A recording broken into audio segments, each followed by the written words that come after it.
High বন্ধুরা, আজকে আমি বানাতে যাচ্ছি চিকেন স্যান্ডউইচ। প্রথমে বনলেস চিকেনটাকে সিদ্ধ করে ছোটো ছোটো টুকরো করে নিতে হবে। তারপর পেঁয়াজটাকে কুচি কুচি করে কেটে নিলাম।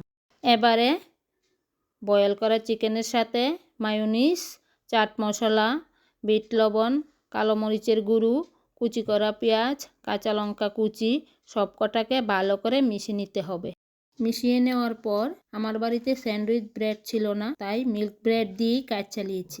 ব্রেডটার দুদিকে ভালো করে বাটার লাগিয়ে চিকেনের মিক্সারটা ফিল করে দিলাম। তার উপর আরও একটা ব্রেড দিয়ে দেব। এখন এমন একটা স্যান্ডউইচ মেকার নিয়ে দুদিকটা অল্প একটু গরম করে বাটার লাগিয়ে স্যান্ডউইচটাকে দিয়ে 1 মিনিট করে দুদিকে গ্রিল করে নিলেই বাস রেডি আমাদের চিকেন স্যান্ডউইচ।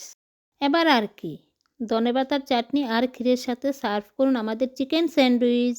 দেখুন ভিতরটা কি সুন্দর হয়েছে না? কি গো, তুমি আমার কাছে আমার দাও, খাই দেখি মুছে। কমছে। চাটনি দাও, চাটনি দাও, চাটনি।